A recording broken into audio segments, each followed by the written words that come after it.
What's up, everybody? You are listening to Too Many Words. I am Jamie Bedingfield, your host. Thanks for hanging out. This is a podcast for writers and readers and writers talking to writers about life and books and world building and our fears. So take a seat, put on your jogging shoes, however you prefer to listen. And I am here today with author Cole Gibson. Hey, Cole, how's it going? It's going great. Super excited to be doing this.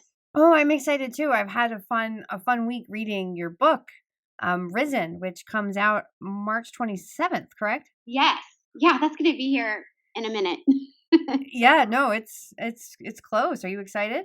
I am super excited. I'm super nervous. I have anxiety, so people are like, "Well, why aren't you more excited?" I'm like, "Guys, I like to obsessively obsess over everything, so I can't allow myself to do that. So I will stop sleeping." So I kind of like trying not to think about it too much, but I am excited about it.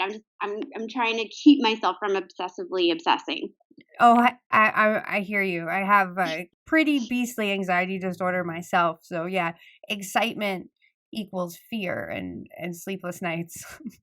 Exactly. It's something that I don't ever have a problem telling people that I go to therapy because I think it's wonderful and it's something that I'm not ashamed of. And I'm one of those people where good things actually kind of will sometimes affect me aversely because you're always waiting for the other. When something good happens, you're waiting for the shoe to drop, right? So so it's like with something good, I'm always cautious, but I can't live like that. So I just have to start forcing myself to enjoy every single minute. It's such an interesting thing is, yeah, I have so much trouble enjoying anything because I feel like I'm either needing to prepare or Mhm. plan for some sort of unforeseeable force, and most days I feel like vacuuming is going to help me do that somehow. So I'll just compulsively vacuum because, yep. Mine is my weird one is I have to think about this is gonna make me so crazy. I have to think about every possible bad outcome. And then I think if I think about every possible bad outcome, then the chances of it happening are decreased because you always see the people in the news like, I never thought this would happen. So I'm like, if I think it's going to happen, and I'm like, then the chances are it won't happen. I really like that, because like I always think of like the 10 horrible things that can happen, Oh, and I drive couple everybody. friends in my obsessive thinking. Yeah, but say like, if I think these things, it won't happen. I like that. I like that spin. I'll remember to say that when I'll. See, I can start my own disorder. I'm pretty sure someday there will be one named after me. I have no doubts. Well, and it's so funny because like being a writer and having anxiety, those things are quite the combination together, both positive and negative. Like I can channel, sometimes I can do this. I can channel my anxiety and my ideas in a constructive manner and end up with a really cool product. But I can also convince myself that going to the grocery store is never something that I want to do. No, you're 100%. And I don't think I know a single writer who is without some sort of anxiety or something. I don't think I do Isn't that either. funny? We all need help. I don't know. We all chose this. Well, it's almost like, I guess I'm going to be calling writing a superpower here, but it's like, when you have a superpower, but there's a weakness that comes with it. So you have telekinesis, but, when you use it, you get exhausted and weak. I like it. I like it. I think you hit the nail on the head. But I had so much fun reading Risen. I have loved vampires since I found out what they were. Buffy was still is my hero. I was My to- girl. I was totally, LJ Smith and Stephanie Meyer. I was, gobbling those up, and I'm just thank you for bringing new life into the genre.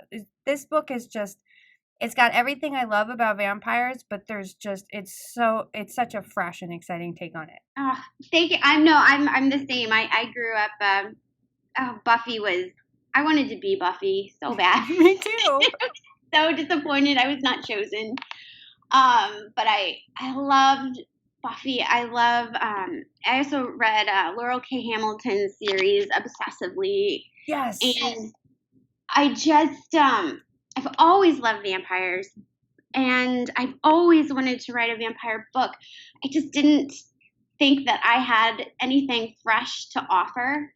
And it wasn't until I was walking my dogs last year, and I thought, okay, we have all these different types of vampires in the media. We have, the Interview with the Vampire, really gorgeous vampires, but they are evil. And then we have almost like the human, they have a conscious vampire, like from Twilight. And then you have like your Bram Stoker, you're a walking corpse vampire.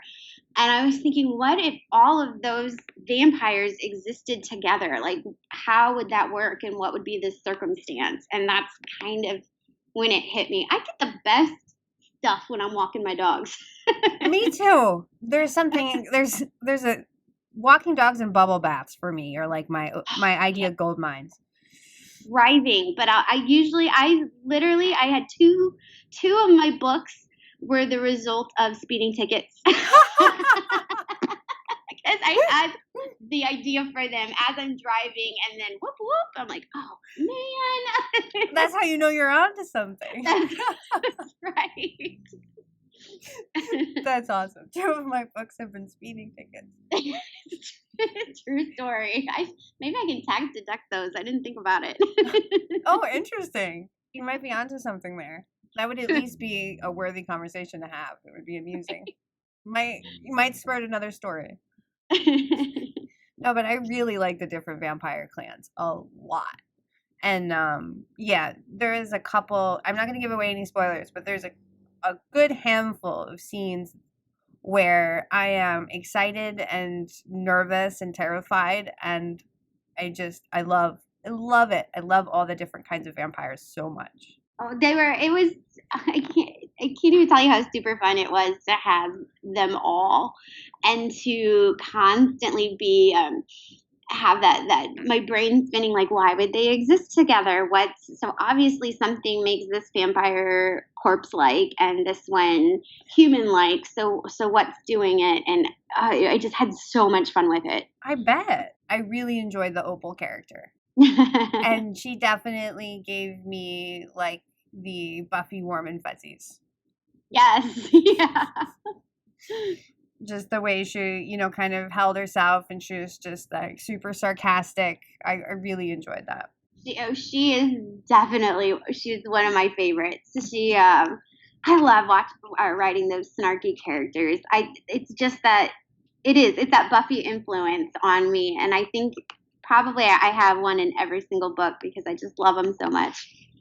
I love the snarky characters too. Well, you get to say everything that you can't go around and like necessarily be super snarky like that all the time. So like I can get all my snarkiness out with those characters. Right. They get to say what you're too uncomfortable to say in real life. Exactly. So when you decided to, when you had that idea and you decided to explore it, did you kind of dive into vampire research a little bit? Because I know there's so much. I was a little afraid to go too far into it, only because I didn't want to be influenced, since I'm kind of combining a bunch of lores that I didn't want anybody to say, oh, she ripped off of whatever, or this or that. So I was hesitant to do too much. I tell you what I used as kind of my reference is because there's going to be more creatures other than vampires, and so my husband is an avid D&D player. Oh, Dungeons and Dragons, yeah. We play. Okay, perfect. So he has that massive monster manual. Yes. It is like the Bible of monsters, and I love that thing. And I've used it for a few books actually. So I'll kind of use that as my own personal little monster Bible, especially if I need a specific monster. Like this particular monster just likes to eat eyeballs, and I need that for whatever. I can generally find one in that book. Yeah, no, that book is great for It inspiration. is. We have the books that like they'll detail all the different classes and all the extra powers and Yeah. all the items you can get in your adventure stack, and it's like, yes, fill my brain with all of this. This is Yes, awesome. I can't recommend it. Like even just if you're just a writer, the monster manual, I can't recommend it enough. It's all so in depth. You've got what they look like, what their weaknesses are, what their strengths are, what their powers are. So even like if you Like don't get the the actual monster out of there, it can just help you like organize your thoughts a little bit. exactly. Pinterest, I find, is like I use that more for like visual inspirations. If I'll just kind of click through, you know, like let's say skeletons. I want to look at Yeah. skeleton armies, and I can just like look through all that art, and it really helps loosen ideas up sometimes. Pinterest is great for that. That or deviant art too. Love it. Yes, yes. So it must have been super fun writing Charlie and discovering, with her what's going on around her. Yes. Oh my gosh, yes.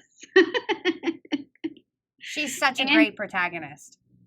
yeah, she was so much fun.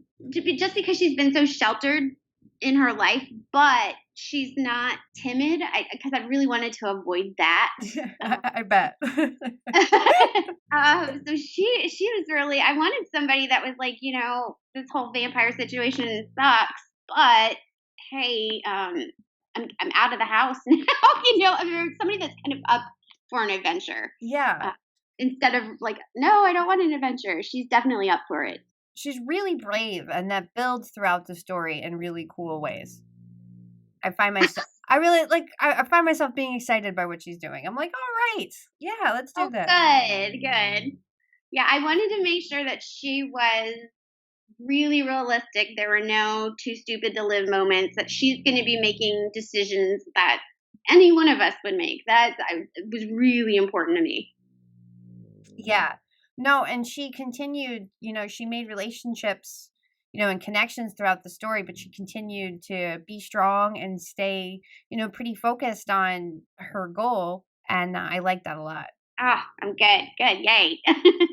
Now, I have to talk to you about crows. Yes.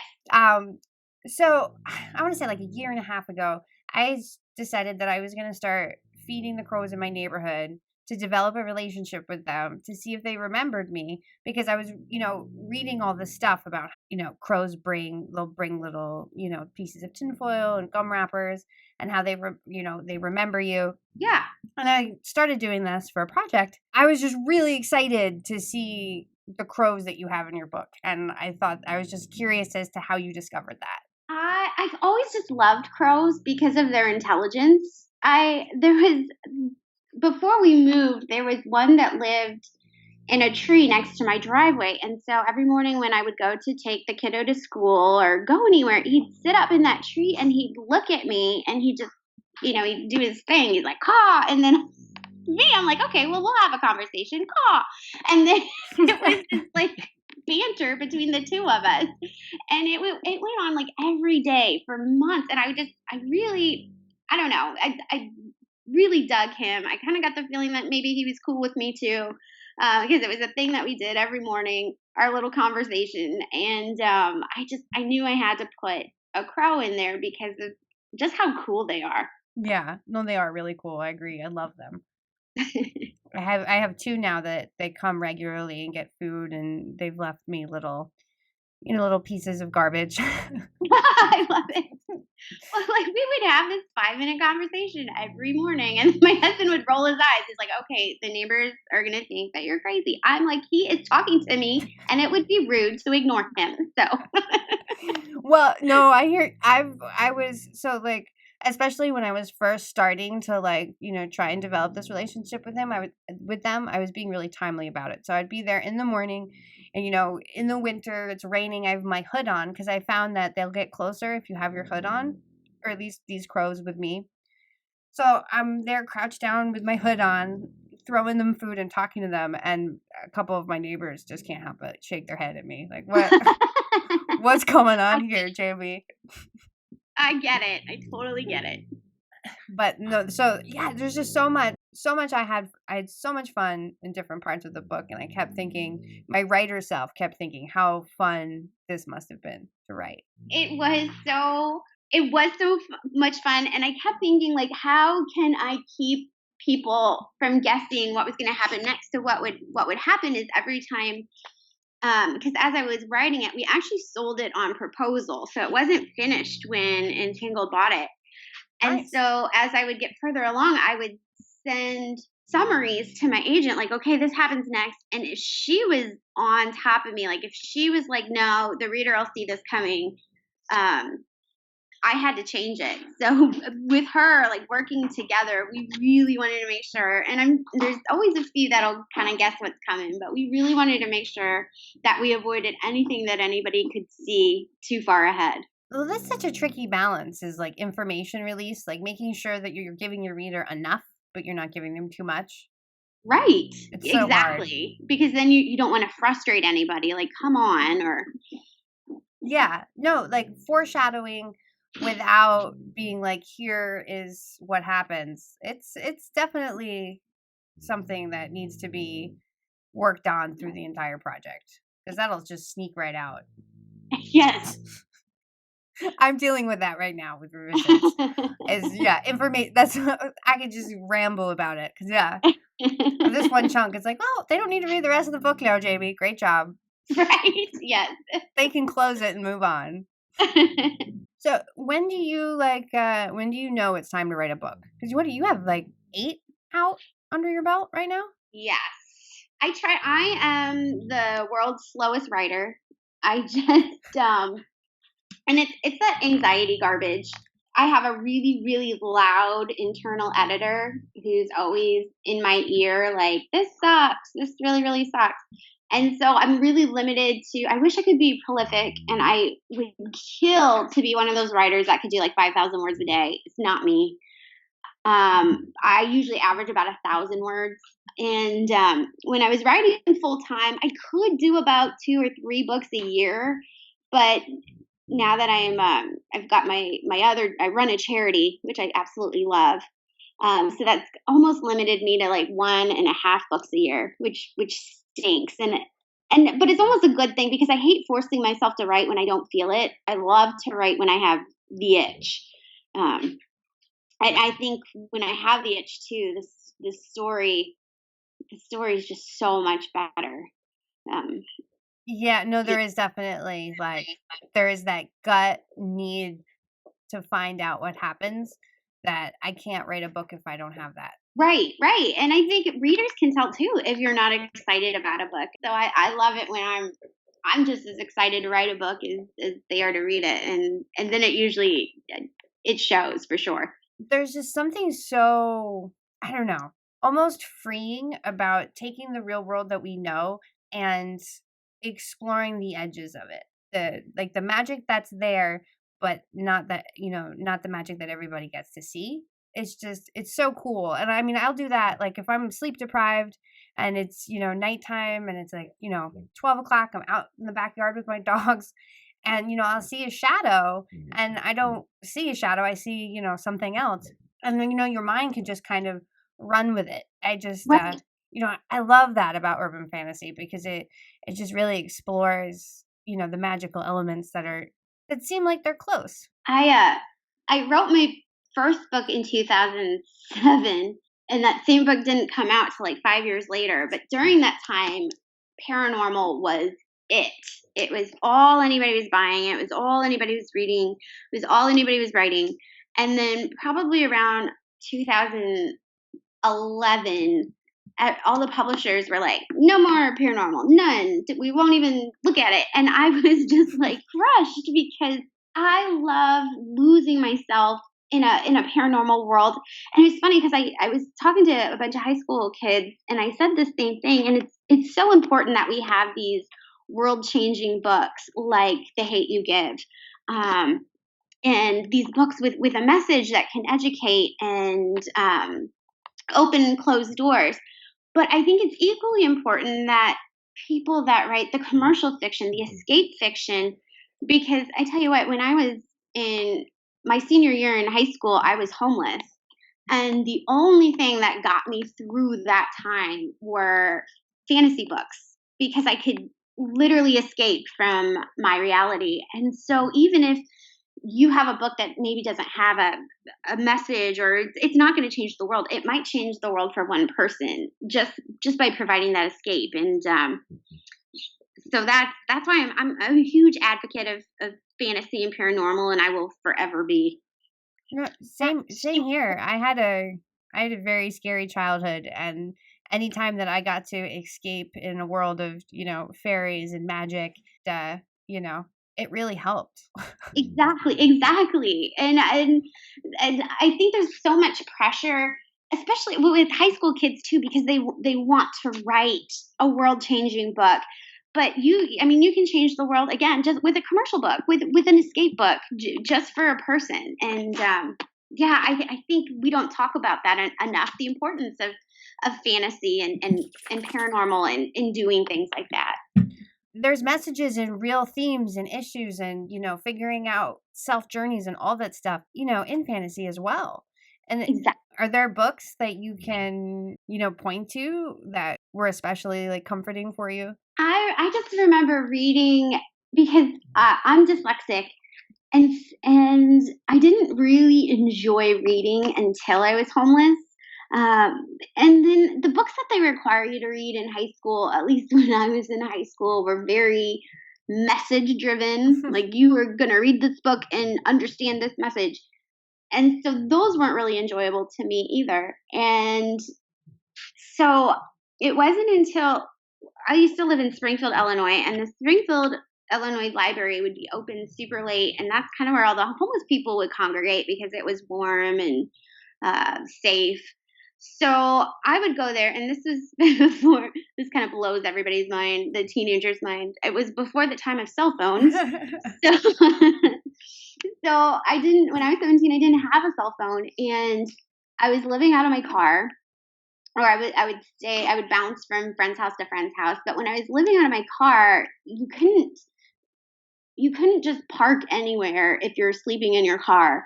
The cops will show up. Like I tried to park in the mall parking lot. Well, the cops showed up. You can't sleep here. And so you'd have to get pretty creative with where you would stay. And so I would stay in the outskirts of town, like on a little farmer road in the middle of a cornfield. And without a cell phone, it's pretty scary in the middle of a cornfield all by yourself at like 3 a.m. I bet. So, so what I would do is from the library, because that was free, I would get a huge stack of books and I would read them with a flashlight in order to pass the time and escape from where I was. And I remember that the first book that ever caught my attention, that really got to me in a way that I was like, oh my God, I love reading, was Deerskin by Robin McKinley, which is You know what? it's an intense book. I don't know that I know that one. What is it again? Oh, it's intense. It's a fantasy. It's so good. It's so immersive. I was completely first book that's ever really been able to sweep me away, and that's kind of when I sat back and I was like, whoa, because I didn't know a book could do that. That's awesome. Yeah. That's an awesome moment. And then as a writer, you hope to, do that for others. Exactly. And that's kind of what I set out to do later on in life. I didn't set out to, I'm going to write a literary masterpiece, but I thought if I can entertain somebody, if I can make somebody laugh, or if they're just kind of in a crabby place in life, they can forget where they are for even just an hour, then I've done what I set out to do. Well, there's so much. I've got to put the dog in the book too, and he has his own secrets. So I'm really curious about all of that. Everybody has secrets in Risen, even the dog. That should have been the tagline. Gosh darn it. Put that on the next round of bookmarks. There you go. I was trying. You have what is the tagline for Risen? I'm not remembering it off the top of my head, but it is really good. From death comes life. Yes. Yeah, the geniuses that entangled. That's all them. Now, do you know how many in the series are there going to be, or that you're aiming for, or when the next one? I'm under contract for 2 more. Okay. So I know for sure 3. That's really cool. I'm excited about that. I can't wait to Yeah, read me more. too. Especially since I don't know how it ends yet. Give me a third book to figure it out. Are you working on the second one now then? Yes. Nice. How is that going? That one's a lot of fun. A whole bunch of new revelations. And I'm kind of worried because there's a lot of revelations in book 2, which I need to save some for the last book, but it's just too fun. All these revelations, it's just too fun. I want to reveal it all, but I can't. So, but yeah, I'm having a lot of fun pulling the curtain back some more. Yeah, I bet. No, there's so much there. I'm really excited, and I got super jazzed. I think I was just like, as I sat down with it, and my first sit down with it was like, I want to say like the first 6 chapters or something, and I was just pumped because it's like, okay, new life to the world of vampires. This is awesome. Well, thank you. No, I know. I'm trying not to read reviews. I usually stay away, but when a book first comes out, I can't help myself. And there's a lot of, what? You can't leave us there. And I promise the next one will have a good chunk revealed. But but some of it I don't even know, though, too. I gotta, sometimes it just comes to me. Sometimes that's the best. I mean, Yeah. when you just, you stumble on that character, that storyline. I mean, Yes. you need to have some sort of, basis of like, who you're dealing with. But then once you have that and you let them, dance around the page, it's so cool what comes up. And I kind of I'm not one of those writers that can plan out all 3 books at once. And I'm kind of glad I don't because, well, I mean, there's a lot of characters in Risen where you don't know their background, but one of them, you don't know their family. And so I'd go to my agent and I'm like, this is who their parents are. And she was like, nope, try again. I'm like, okay. So this is who their parents are. And she's like, no. And I'm like, okay. And so it was good because by like sitting there thinking about it, I'm finally like, this is who her parents are. And she's like, nah, you got a winner. I'm like, all right. Oh, and I did. Yeah. But it's a nice counterbalance to the inner critic when you have, yeah. It's good to have somebody to bounce ideas off with. I that's what I love about my agent. We're at a place in our relationship where I don't have to send entire manuscripts to her, but she's there right when I need like something like this. Like, do you think this should be their mother? No, not at all. No. Okay. And that's helpful. Yeah. Well, it helps I don't know about you, but with me, I get to a point sometimes where I don't know what is good and what isn't. Yes, that is me. And I know that I don't know, and it's scary. So it's helpful to be like, hey, what is this? Yeah, that's that internal editor again, too. Yeah. No, that internal editor. Mine isn't always that nice. No, mine's terrible. I've been working on something pretty hard, and I'm coming to a head with it as far as like I can actually reaching a point soon where I'm going to be handing it off. That voice in my head is like extra, like, you think that this is working? Yep. I know that all too well. Yeah, because my internal editor is like literally the voice of somebody who was once in my life and says some of the things that they used to say, and it's awful. And it took me therapy to kind of learn to turn the volume down on that, but I don't know that it'll ever go away, but at least I can turn that volume down a little bit. But no, I feel because when that editor is loud, my word count goes way down, and I just can't even sit at the computer without feeling bad about myself. Oh, same here. Well, and it took me years and years and years to realize that like my inner critic's voice is, part of the stuff from, childhood that I haven't Mhm. shaken yet. Yep, exactly. Same thing with my anxiety. I always knew that I was anxious, but it wasn't until I realized that I actually have this anxiety that can be managed and needs to be thought of sometimes, where I was actually able to be like, oh, now I can actually better my situation and make my Right. help myself more. No, that's it exactly, because before I started therapy, I thought, well, I can just deal with this on my own. Everybody has anxiety, and we're all just functioning, but I wasn't functioning, and I had to admit that to myself. I got really almost agoraphobic to where I couldn't even leave the house. It got so bad. And having a book out, I mean, doing this as long as I have and just feeling bad because there's people out there that are like, oh my gosh, you have a published book. You should just be on cloud nine. But then there's a part inside of me that's like, well, I've been doing this since I've been published since, 2012. I've had my agent or one, I've had 8 agents since 2019. I have a different agent now. But shouldn't I be further along? Shouldn't I be like such and such who's on a list? And then it took time in therapy to go, you know what, you you don't have to compare yourself to them. And that's the hardest part is not comparing yourself. Like my journey is different. I get it. And that's just the hard part is not doing that. The comparison, yeah, it's like that quote: "Comparison is a thief of joy," and that's 1,000,000% true. I love that. Say that again. I need to make sure that I can't remember who said it, but it's a quote out there, and it just says, "Comparison is the thief of joy." I love that. Oh, it's so true. I need it on a coffee mug.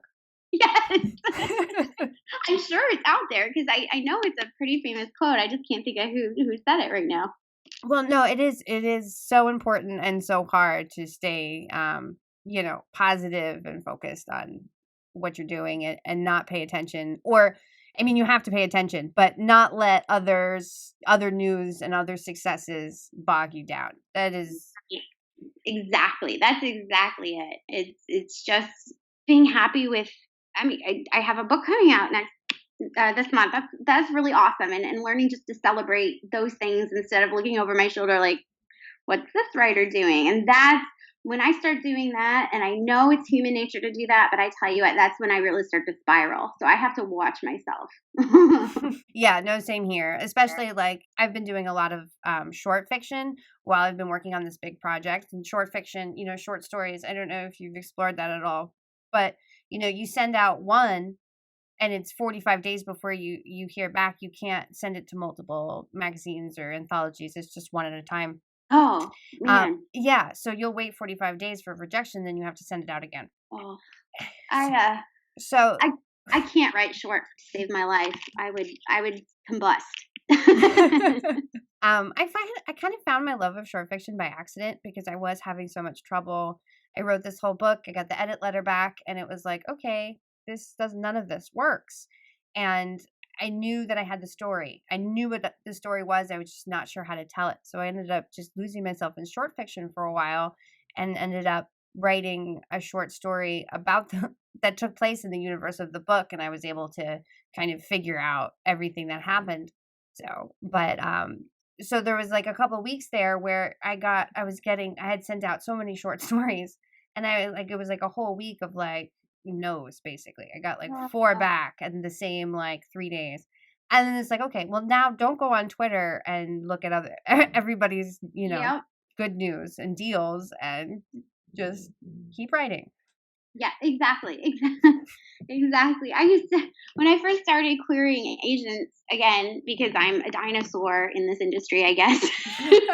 It was like back in 2007. I went to a Lady Gaga concert. She's like, "I've been doing this for what did she say? Like over 15 years or 10 years, and that makes me a dinosaur." And I was like, "Honey." But yeah, back in 2007. And so we like most agencies didn't even have email queries yet, so you had to do the self-addressed stamp envelope and send that off. And then so I'd go to the mailbox because if they didn't like it, you were getting your self-addressed stamped envelope back. I'm like, please don't be an envelope from me in there, please, please, please. And there always were, and I'd just be crushed. I'd see my own handwriting. I'm like, no. I remember I got a few of those letters as well. No, and I remember when you had to print out, Yes. the manuscript and stuff. I don't know if you ever saw the movie Romance in the Stone. That maybe. Boy, that sounds familiar. I can't even remember the actors' names at this point, but it was about a romance novelist that had to go rescue her sister and basically lived like in a romance novelist, adventure. And there's the beginning of the movie is she's finishing the book and she's sobbing, and then she's drinking a glass of wine while she prints it out to give to her editor. And I remember thinking about that scene when I was going ahead and printing things out and putting stamps on envelopes and drinking wine. I once got my own self-addressed stamp envelope back, and inside was my query letter with the word no written on it. No. All right then. It's funny because it's just when you get the line, sorry, this doesn't work for us. You're like, but just no is even less to work with. It was no in red ink. That was it. Oh They could have at least wrote nope. Maybe they didn't have that kind of time though. Nope would have been a little less harsh. Well, did they underline the no? It was capital. It was a caps no. Oh man. And I've talked about this with other writers too. It's being stubborn is considered a negative trait. When you apply that to building a writing career, you need some level of donkey-like attitude to keep going. You have to. I was in a writer's group once with this girl who was like, I got one query and I just couldn't take it. And I was like, one? I think I got like 500 or rejections. I mean, you got one rejection? I counted. I think to get my first agent, I had 200 rejections. Yeah. So, yeah, no, that number's around where I was. Yeah. One. Yeah. One. Yeah. No, you need to get to a point too where it's not only do you keep writing, but you have to use. Some of my other writer friends, when I get really discouraged or even going on submission now with an agent, I still get no's. And so I let myself quit for a day. I call everybody up. I'm like, I quit. And they're like, okay, you get today to quit. And I'm not a writer anymore for an entire 24 hours. And I get to cry and drink wine. And then I have to start up again after 24 hours. That's interesting to give yourself the I'm just going to not be one for 24 hours. Because I've definitely have been I am done. Don't call me a writer. I'm not doing this anymore. I'm starting a new career. Yep. And then it's then I realized, no, there's absolutely nothing else that will satisfy me even close to this. And I have to do this. And now I have ideas. Great. Right. Well, sometimes that's all it takes is saying, I'm done. That's why I do it. I'm done. It takes the pressure off. Okay, I'm really doing this. I really quit. And all that pressure goes away, and it lets you think about it for a second. I picture myself without writing, and then I get really depressed about that because I just can't picture myself not writing, and it just puts things in perspective. Totally. No, but it's definitely one of those things. If you don't love it and have to do it, maybe you do find something else. Right. But that's it too. If one rejection is gonna total you and you're done and you just can't and you don't want to go on, then you have to want it. You have to. That's what I tell people. You just have to want it. Yeah. And not just for a day. So there's this really great book. I work with veterans. Part of working with the dogs, I train service dogs for veterans. So I work with veterans who have PTSD, and part of the reading that they're required is we give them a book, and we do a book study, and it's called The Subtle Art of Not Giving, and I'm just going to say F, The Subtle Art of Not Giving an F, but the real word. And that's the name of the book. And it's such a great book. But in it, the author says, I always wanted to be a rock star. I got my guitar, I got all the equipment, I pictured myself on stage. But when it came down to actually practicing and then playing in divey bars, none of that appealed to me. So really, I didn't want to be a rock star. I wanted the idea of it. And it's the same thing with writing. It's like, if you can't picture yourself getting the rejection, or can't handle the rejections, if you can't handle the writing 10,000 words in a day or whatever craziness comes with it, then maybe you just love the idea of being an author, but not actually doing the author work. It's a great book that I highly recommend for everybody. Yeah, no, I'm definitely going to check it out. It sounds right up my oh, I didn't get that. My alley. Well, Cole, can you tell everybody where they can find you? Yeah, I'm super, I guess because I'm a dinosaur, dinosaurs live on Facebook. So that's where I am. That's my home, my happy home on Facebook, because I'm super active there. I have a personal account. I have an author account. My other account, not so much, but I really friend anybody on my personal one, because I do mostly keep it author related. And I do a lot of dog posting on there too. So if you like dogs and books, that's where I am. I live happily on Facebook, super active. I have a website. I have a Twitter account I'm attempting to dust off and be more active on, and I swear I'm going to. But my dinosaur home is Facebook. Well, Cole, thank you so much for taking the time and coming on the show. This was a lot of fun. My pleasure. Thank you for having me. I had a blast. All right, guys. That wraps it up for now. Be sure to go check out Cole Gibsen. Pick up a copy of Risen. It's so good. And I will talk to you next week. Like always, you can join the conversation on Twitter at Too Many Words Pod and at me Bedingfield, # Too Many Words. Also, visit me on Facebook. Find us under the same names. And visit the site tmwpod.com for more about the show, me, and my words.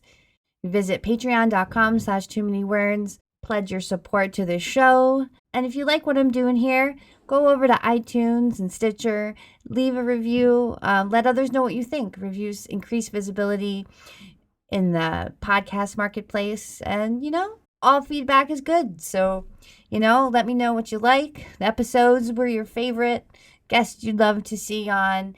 And I read all 5-star reviews on the show at the beginning. And thanks for tuning in. Happy reading. Good luck writing. Over and out.